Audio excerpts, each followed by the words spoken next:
Positively Muskegon, it's Andy O'Reilly. Pete just asked me, are we going to wing it? That's kind of what we do, Pete. Pete Kakowski is here. He is, what's your title down at Marsh Field? I'm just a part of the group that took over Marsh Field in 2010. What was the inspiration behind that? Were we getting close to losing Marsh Field? I think we were. I think the city ran out of energy and time, and I mean, Parks and Recreation in Muskegon doesn't even exist anymore. Right. And you go up to City Hall, and it's like a ghost town up there where all the offices used to be, and it's pretty sad. So, you know, I always had contact with the field through different games and different leagues and teams and things. So, but to see it go downhill and downhill, and the league getting worse and worse, and fewer games, we just said, hey, do you guys need help with this? And I mean, we struck an agreement real quickly, and it's been great.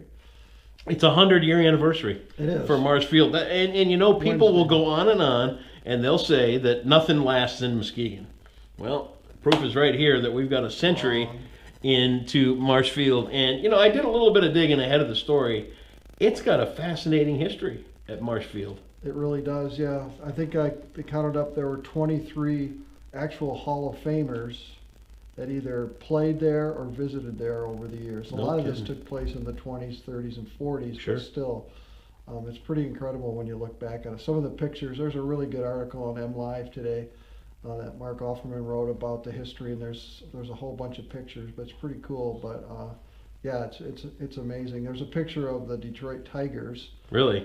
Sitting in the dugout or outside of the dugout, the first base dugout. I mean, Hank Greenberg, Charlie Gehringer. I mean, it's just unbelievable. That's a remarkable history. Plus, the Women's Baseball League had a team there. Yes. I think I read the Negro Leagues had a team. Yep. Satchel Paige pitched there. I mean, it's the history is incredible. It's remarkable. So you guys in 2010 kind of just decided that we can't let this history go. What was, I mean, you know, let's keep what we've got. Let's make it a viable business. And since 2010, how have you changed it? I mean, are we looking at bigger teams? Are we looking at travel teams?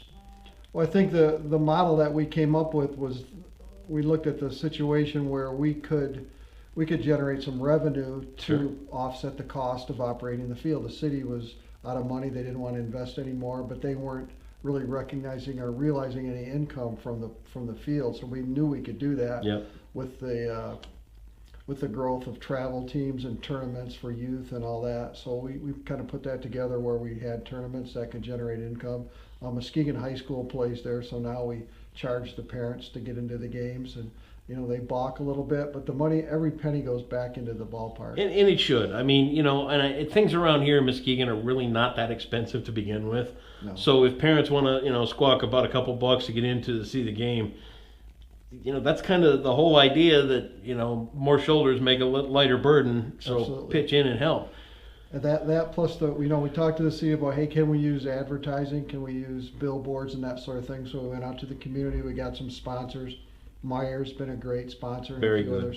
Others. Subway, which we happen to own, but Bigby Coffee, Extra Innings, all those have all stepped up, and so that's brought in enough revenue to do some of the things that we want to do. So, and it's really it's a beautiful ballpark. I've gone by it, you know, multiple times. I can honestly tell you, I've never been there for a game. That's on me, and I'll fix it. Don't worry, I'll come down, because you got a big season coming up. We do. It's a 100-year anniversary, and the first event is this Thursday? Wednesday. Talk about the event. Wednesday at about 6:30. There's actually two games on Wednesday. There's Muskegon High School is playing Muskegon Catholic Central. Okay. So it's all local stuff. The JV game starts, I think, around 4, and then around 6:30 we're going to have a little ceremony. The mayor, Steve Gowron's going to come out, throw out the first pitch. We're going to have Mark Okenen, who is Mr. History of Baseball in Muskegon. Mark's going to be there to either throw or catch, or they're going to do something. Steve's going to present the field with a proclamation by the city of Muskegon proclaiming the birthday and recognize it. There'll be a few little surprises.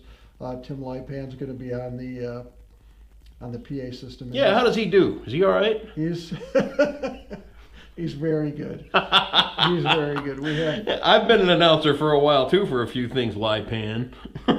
Just giving him a hard time.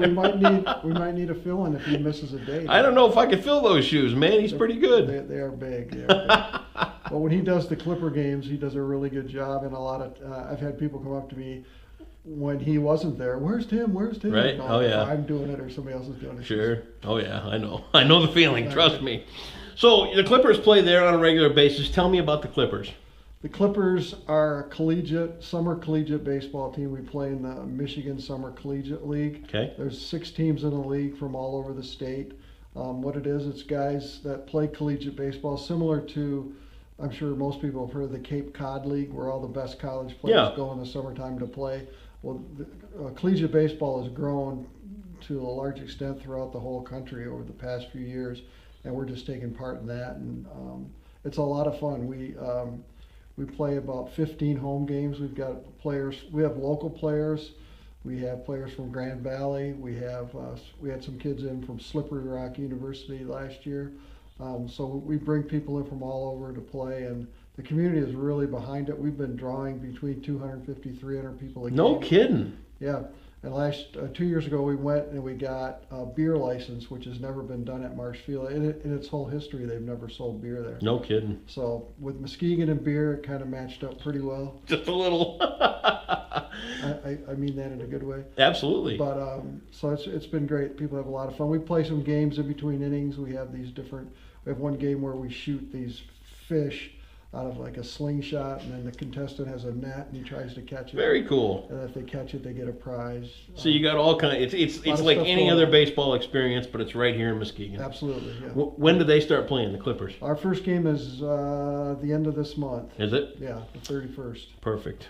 Well, it's 100 years, man, and it takes great people like you to step up and keep our traditions alive, keep our beautiful parks alive, and to celebrate 100 years. Congratulations, Pete. Thank you. I'll get you a ticket so you can get in for the first, so you can see the inside of the stadium. He knows how much I'm making. Pete Gukowski, it is the 100th anniversary of Marsh Field. Make sure you check out all the details. The links and everything else are right here on Positively Muskegon. Thanks again, Pete. Thank you.